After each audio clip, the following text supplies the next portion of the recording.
दोस्तों, अब तक की कहानी में हमने देखा कि एक अनजान वायरस फैलने की वजह से धरती पर मौजूद सभी इंसान मारे जाते हैं, लेकिन पता नहीं कैसे फिलिप नाम का एक आदमी जिंदा बच जाता है और उसे लगता है कि सिर्फ वो ही है जो इस धरती पर अकेला बचा है। इसलिए वो अपनी जिंदगी के फुल मजे लेता है और वो सब कुछ करता है जो वो आज तक कभी कर नहीं पाया था। लेकिन बहुत जल्द वो इससे भी बोर हो जाता है क्योंकि उसके पास बात करने के लिए कोई भी नहीं था और वो सिर्फ पुतलों और खिलौनों से बातें किया करता था। इसलिए वो फैसला करता है कि वो पूरी दुनिया घूमकर बाकी बचे हुए जिंदा लोगों की तलाश करेगा। लेकिन पूरी दुनिया घूमने के बाद भी जब उसे कोई नहीं मिलता तो वह परेशान होकर अपने होम टाउन आ जाता है और खुद की जान देने का फैसला करता है। लेकिन इसी बीच उसे एक जगह पर कैंप लगा हुआ दिखाई देता है और यहीं पर उसकी मुलाकात होती है कैरल से, जो इस धरती पर बची हुई आखिरी महिला थी। फिलिप कैरल को अपने घर ले आता है और उसके साथ ही रहने लगता है। फिर ऐसे ही एक दिन कैरल फिलिप को बताती है कि ऊपर वाले ने हम दोनों को किसी मकसद से मिलाया है और वो मकसद है धरती पर जनसंख्या को आगे बढ़ाना। लेकिन मैं तुम्हारे साथ बिना शादी के सुहागरात नहीं मना सकती। इसलिए फिलिप को ना चाहते हुए भी कैरल से जबरदस्ती शादी करनी पड़ती है। अब उन दोनों की जिंदगी साथ में ठीक चल रही थी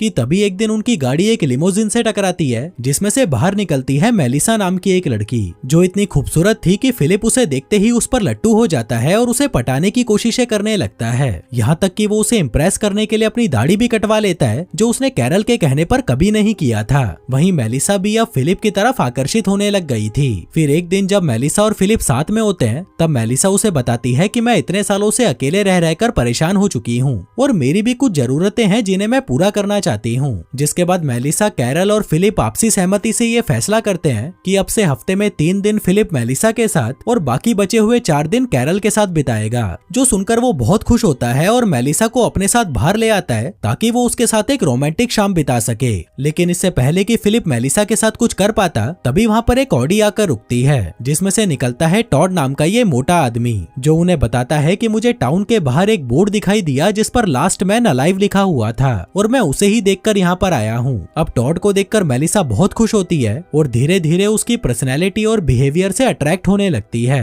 क्योंकि टॉड सच में एक बहुत अच्छा आदमी था। वहीं मेलिसा और टॉड के बीच बढ़ती हुई नजदीकियां देखकर फिलिप को उससे बहुत जलन होती है, जिसके चलते वो ऊपर वाले को कोसने लगता है कि हमेशा मेरे साथ ही ऐसा क्यों होता है। उस मोटे को इतनी खूबसूरत लड़की मेलिसा मिल गई और मुझे क्या मिला, ये सड़ा हुआ कचरा कैरल। लेकिन तभी वहाँ पर एक कार आती है जिसमें से 2 लड़कियां गैल और एरिका नीचे उतरती हैं और फिलिप को देखकर बहुत खुश होती हैं, क्योंकि बहुत सालों के बाद उन्होंने किसी जिंदा इंसान को देखा था। वहीं फिलिप, जो एक नंबर का हरामी था, वो उन लड़कियों को बाकी लोगों के बारे में कुछ नहीं बताता और उन लड़कियों के साथ एक आलीशान होटल में रहने लगता है। लेकिन फिर एक दिन जब फिलिप और वो दोनों लड़कियां मस्ती करने के लिए पहाड़ पर जा रहे थे तभी वहाँ पर कैरल और बाकी लोग भी आ जाते हैं, जिससे फिलिप का पूरा प्लान तो खराब हो ही जाता है। ऊपर से गैल और एरिका भी उस पर भरोसा नहीं करती, क्योंकि उसने उनको बताया था कि उसकी पत्नी कैरल मर चुकी है, लेकिन वो तो अभी भी जिंदा थी, जिससे बेचारा फिलिप बहुत दुखी हो जाता है और सभी से दूर अपने खिलौनों के साथ रहने लगता है। लेकिन फिर एक दिन कैरल उसके पास आती है और उसे डिवोर्स पेपर्स देते हुए कहती है कि मुझे पता है तुम मेरे साथ खुश नहीं हो, इसलिए हम दोनों का डिवोर्स लेना ही सही रहेगा। वहीं फिलिप, जो हमेशा से यही चाहता था, वो तुरंत उस डिवोर्स पेपर्स पर साइन कर देता है। जिसके बाद कैरल और फिलिप सबके सामने जाकर ऐलान कर देते हैं कि उन दोनों का डिवोर्स हो चुका है और फिलिप अब सिंगल है। वहीं ये बात जानकर गैल और एरिका अगले दिन फिलिप के पास आती हैं और कहती हैं कि अब क्योंकि तुम सिंगल हो तो क्यों ना हम उस काम को पूरा करें जो उस रात हम नहीं कर पाए थे।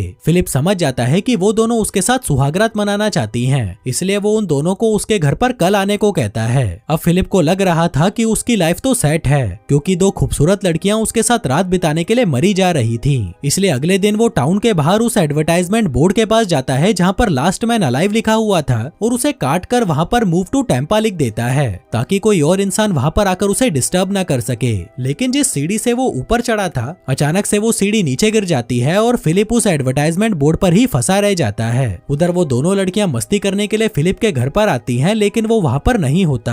दूसरी तरफ काफी समय बीत जाता है और फिलिप की हालत बहुत खराब होने लगती है। फिर रात होने पर भी जब फिलिप वापस नहीं आता तो कैरल और बाकी लोग फिलिप को ढूंढने का फैसला करते हैं। पर तभी वहाँ पर एक गाड़ी आकर रुकती है, जिसमें से एक काला आदमी बाहर निकलता है जिसने फिलिप को अपनी गोद में उठा रखा था। वहीं उसे देखकर सभी लोग हैरान हो जाते हैं कि साला एक और आदमी जिंदा है। तभी सीन कट होता है और वो आदमी सभी को बता रहा होता है कि मैं 77 रूट से आगे जा रहा था, पर तभी मैंने एक बहुत बड़ा एडवर्टाइजमेंट बोर्ड देखा जिसके पास में ही एक सीढ़ी गिरी हुई थी और वहाँ पर एक कार भी थी। लेकिन जब मैंने ऊपर ध्यान से देखा तो उस एडवर्टाइजमेंट बोर्ड पर कुछ हिल रहा था। फिर मैंने ऊपर जाकर चेक किया तो ये गधा कच्छे में वहाँ पर पड़ा हुआ था। तभी कैरल उसे थैंक यू कहती है और उससे उसका नाम पूछती है। कालिया कहता है कि मेरा नाम बोरिस है, मैं नॉर्थ कैरोलिना में पला बड़ा और मिलिट्री में एक मैकेनिक था। जो सुनकर फिलिप कहता है कि अरे मैं भी तो मिलिट्री में था, लेकिन कोई भी उसकी बात पर ध्यान नहीं देता क्योंकि सबको पता था कि वो एक नंबर का झूठा आदमी है। तभी टॉड उसे देखकर कहता है कि मैं इस खूबसूरत लड़की मेलिसा का बॉयफ्रेंड टॉड हूँ। दरअसल टॉड ने ऐसा इसलिए कहा ताकि बोरिस मेलिसा पर लाइन ना मारने लग जाए। तभी बोरिस पूछता है कि तुम लोगों में से टेम्पा कौन जा रहा था,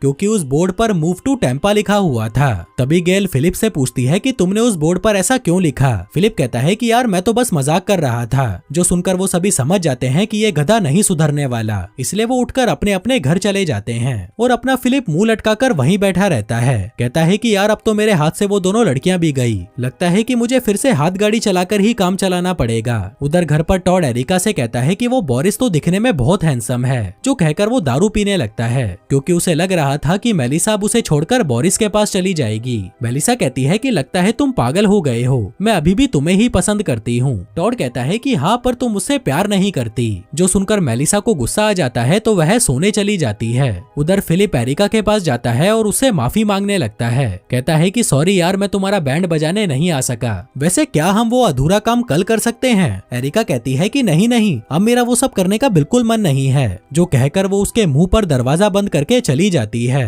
लेकिन जब फिलिप खिड़की से अंदर झांकता है तो वह पाता है कि वो दोनों लड़कियां आज रात को बोरिस के साथ मजे करने का प्लान बना रही थीं। जो देखकर वो और दुखी हो जाता है और अगली सुबह पूरी सोसाइटी की एक सभा बुलाता है। कहता है कि एक राष्ट्रपति होने के नाते मैं तुम सभी के सामने एक घोषणा करना चाहता हूँ। एरिका कहती है कि ये क्या बकवास है, जिस पर टॉड जवाब देते हुए कहता है कि हाँ ये गधा अमेरिका का राष्ट्रपति है। इसी बीच बोरिस फिलिप से पूछता है तो राष्ट्रपति जी क्या आप हमें ये बता सकते हो कि आप बिजली बनाने के लिए क्या कर रहे हो। फिलिप कहता है कि हम बिजली बनाने के लिए जनरेटर यूज करते हैं, क्या कोई और सवाल पूछना चाहता है। बोरिस पूछता है कि जब यहाँ पर इतनी तेज और अच्छी हवाएं चलती हैं तो हम बिजली बनाने के लिए पवन चक्की का इस्तेमाल क्यों नहीं करते। मेलिसा कहती है क्योंकि हमें उसे बनाना नहीं आता। बोरिस कहता है कि तुम उसकी चिंता मत करो, वो सब कुछ मैं देख लूंगा। जो सुनकर मेलिसा उससे बहुत इम्प्रेस हो जाती है। लेकिन वहीं टॉड को बोरिस से जलन होने लगी थी, जैसी जलन कभी फिलिप को टॉड से हुआ करती थी, इसलिए वो उठकर वहाँ से चला जाता है। फिर रात को फिलिप कैरल से मिलने आता है और उसे नए कपड़ों में देखकर चौंक जाता है। पूछता है कि तुमने ऐसे कपड़े क्यों पहन रखे हैं। मेलिसा कहती है कि मेरा मन कर रहा था तो मैंने पहन लिए। वो कहता है कि ठीक है कोई बात नहीं, पर क्या तुम मेरी पीठ पर ये थोड़ी सी दवाई लगा दोगी, धूप की वजह से मेरी पीठ झुलस गई है। मेलिसा कहती है सॉरी पर मैं ये नहीं कर पाऊंगी क्योंकि मुझे ये एप्पल पाई बोरिस को देने जाना है। फिलिप पूछता है कि क्या तुम उस कालिये को पसंद करने लगी हो। मेलिसा पूछती है क्यों, क्या तुम्हें जलन हो रही है। फिलिप कहता है नहीं तो मुझे क्यों जलन होने लगी। जिसके बाद मेलिसा उसे गुड नाइट बोलकर वहाँ से चली जाती है। फिर अगली सुबह सभी लोग गाय के पास इकट्ठा होकर ये डिस्कस कर रहे थे कि वो इस गाय को नीचे कैसे उतारें। तभी बोरिस उस गाय को एक थपकी देता है जिससे वो गाय दौड़ती हुई नीचे आ जाती है। जो देखकर वो सभी लड़कियां बोरिस की तारीफों के पुल बांधने लग जाती हैं। वहीं फिलिप और टॉड की बोरिस से गंदी वाली जलने लगी थी। आगे फिलिप चाय बनाने के लिए गाय के पास दूध लेने जाता है, जहाँ पर वो उस गाय को एक नए बाड़े में देखकर कैरल से पूछता है कि ये बाड़ा किसने बनाया। वो कहती है कि हमारे प्यारे सबके दुलारे बोरिस ने। जो सुनकर फिलिप की जलकर कोयला हो जाती है तो वह पूछता है कि कल रात को तो तुम उसके साथ ही थी ना, तो फिर क्या क्या हुआ तुम लोगों के बीच। कैरल पूछती है क्यों,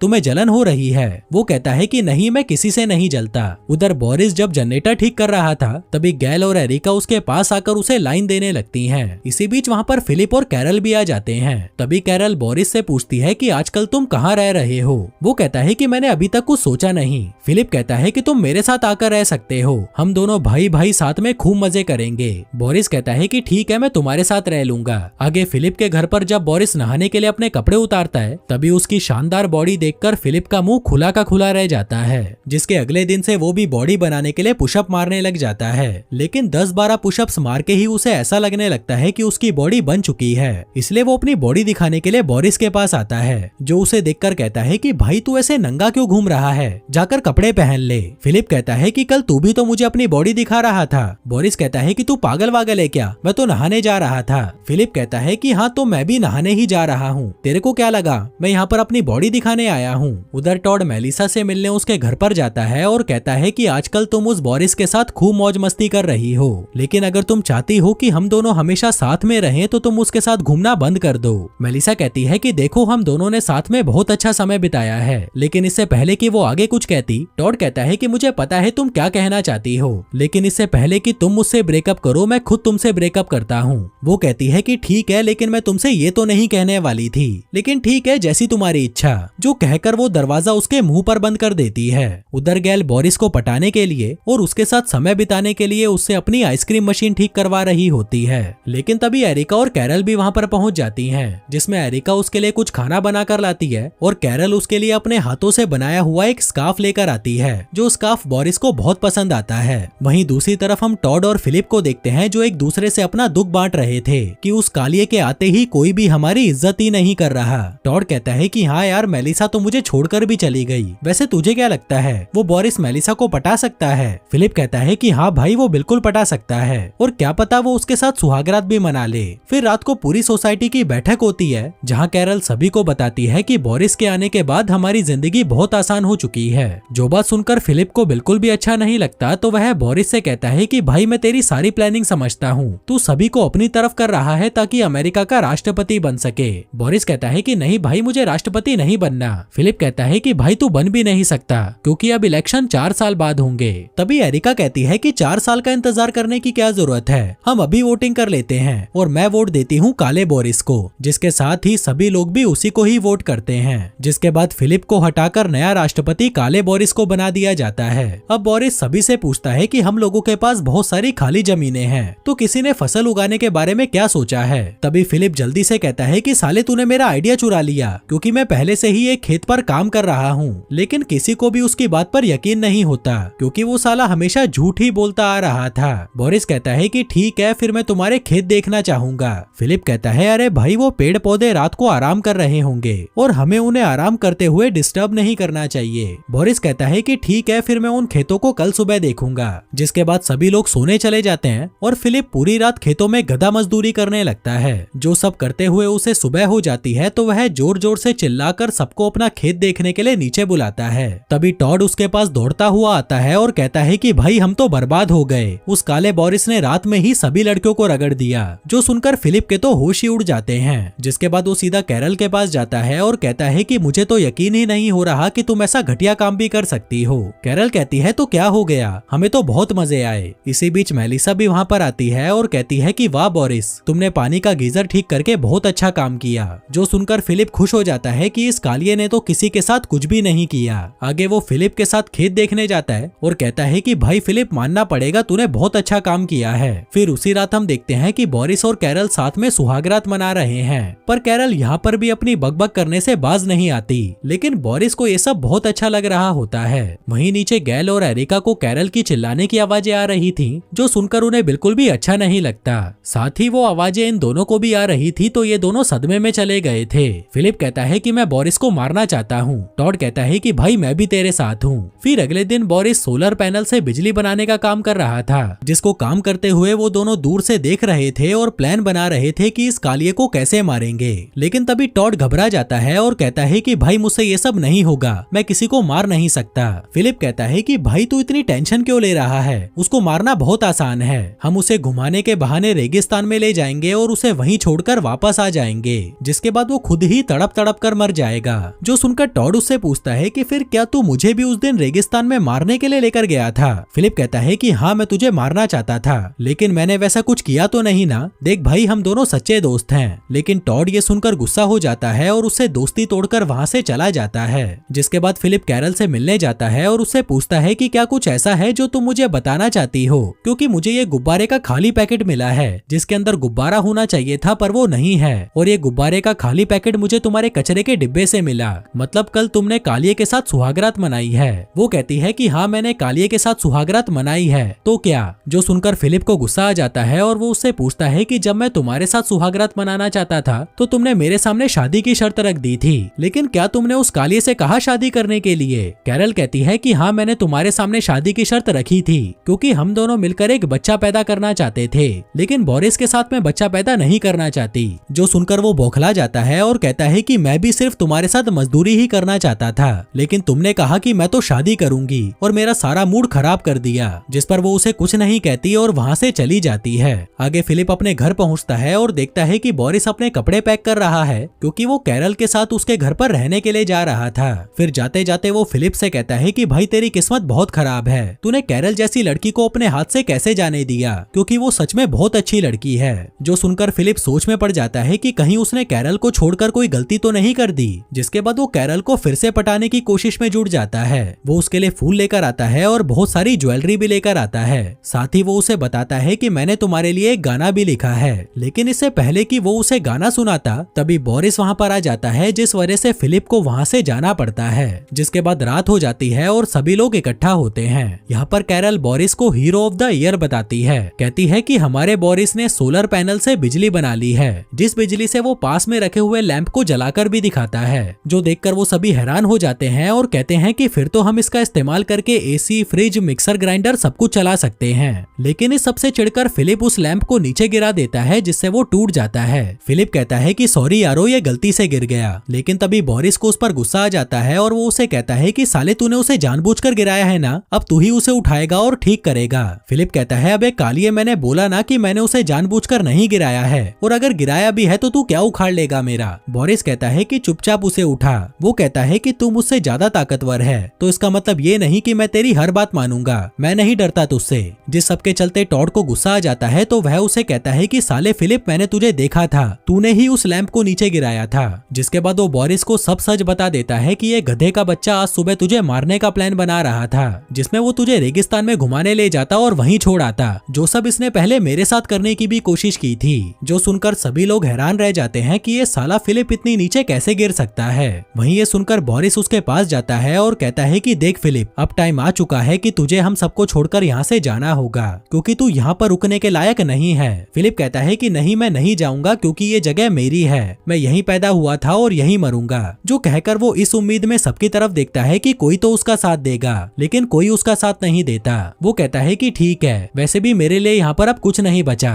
और भागकर अपने घर में चला जाता है और खुद को बंद कर लेता है ताकि उसे कोई यहाँ से निकाल ना सके। आगे हम देखते हैं कि 3-4 दिन बीत जाते हैं और फिलिप की भूख के मारे इतनी बुरी हालत हो जाती है कि उसे टॉयलेट पेपर खाना पड़ता है। पर तभी कैरल वहाँ पर उसका हालचाल पूछने आती है, लेकिन फिलिप उसे वहाँ से जाने के लिए कहता है कि मुझे पता है कि मैं एक अच्छा आदमी नहीं हूँ, लेकिन तुम लोग मेरे साथ ऐसा नहीं कर सकते, मुझे मेरे घर से नहीं निकाल सकते। कैरल कहती है कि भाई तुझे यहाँ से कोई नहीं निकाल रहा, तू पिछले 3 दिनों से अंदर ही बंद है, तो तुझे भूख लगी होगी, इसलिए बाहर आ जा, हम सभी लोग साथ में बैठकर खा पी रहे हैं, तू भी आजा हमारे साथ, और मैं प्रॉमिस करती हूँ कि कोई भी तुझे यहाँ से नहीं निकालेगा। जो सुनकर फिलिप बाहर आता है और देखता है कि सभी लोग म्यूजिक बजा रहे हैं और एंजॉय कर रहे हैं। पर तभी वहाँ पर बोरिस आता है और उसे धक्का देकर नीचे गिरा देता है, जिसके बाद वो उसे घसीटकर वहाँ से ले जाने लगता है। आगे जब उसकी आँख खुलती है तो वह खुद को रस्सियों से बंधा हुआ एक कार में पाता है। जिसके बाद बोरिस उसे बहुत दूर एक रेगिस्तान में छोड़ देता है और 2 दिनों का खाना देते हुए कहता है कि कभी वापस आने की सोचना भी मत। जो कहकर वो वहाँ से चला जाता है और अपना फिलिप इस उम्मीद में बैठा रहता है कि वो कालिया उसे वापस लेने जरूर आएगा, लेकिन बोरिस वापस नहीं आता।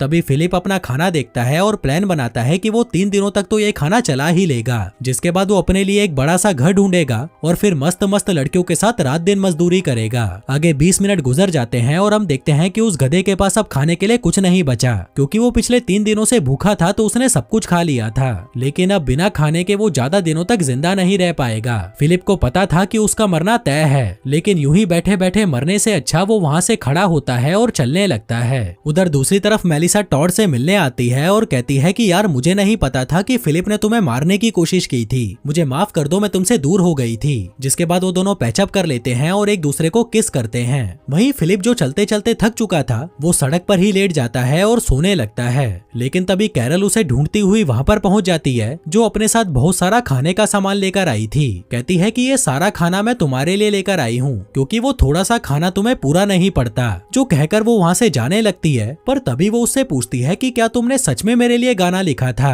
वो कहता है कि हाँ मैंने लिखा था, और उसे गाकर सुनाने लगता है। जो गाना एकदम बकवास और घटिया था, पर उसने ये कैरल के लिए लिखा था तो उसे ये बहुत पसंद आता है और वो उससे पूछती है कि बताओ फिर किस तरफ चलना है। फिलिप पूछता है कि क्या तुम मेरे साथ चलोगी। कैरल कहती है कि हाँ, क्योंकि तुम्हें मेरी जरूरत जो है। फिलिप पूछता है कि फिर उस काले बोरिस का क्या होगा। कैरल कहती है कि मैं किसी ऐसे इंसान के साथ तो नहीं रह सकती जो किसी दूसरे इंसान को मरने के लिए रेगिस्तान में छोड़ जाए। जिसके बाद वो दोनों फिर से कार में बैठते हैं और फैसला करते हैं कि उन दोनों को फिर से एक नई शुरुआत करनी चाहिए। जिसके बाद वो दोनों फिर से एक दूसरे को अपना नाम बताते हैं और किसी नई मंजिल की तरफ निकल जाते हैं। और हमें भी लगता है कि चलो इन 4 लंबे चौड़े वीडियोस के बाद फाइनली ये सीरीज खत्म हुई, लेकिन ना ना ना ना ना, हम पृथ्वी से ऊपर स्पेस में देखते हैं कि किसी स्पेस शटल में एक इंसान जिंदा बचा है जो धरती पर किसी जिंदा बचे हुए इंसान से कांटेक्ट करने की कोशिश कर रहा है, जिसका मतलब है कि इसके आगे की कहानी अभी बाकी है। और अपने फिलिप ने तो अभी तक सुहागरात भी नहीं मनाई। तो अगर आप लोग चाहते हो कि मैं इस सीरीज का अगला सीजन भी एक्सप्लेन करूं तो मुझे नीचे कमेंट करके बताओ। और अगर इस वीडियो पर 10,000 लाइक आ गए तो मैं तुरंत अगले सीजन पर काम करना शुरू कर दूंगा। धन्यवाद।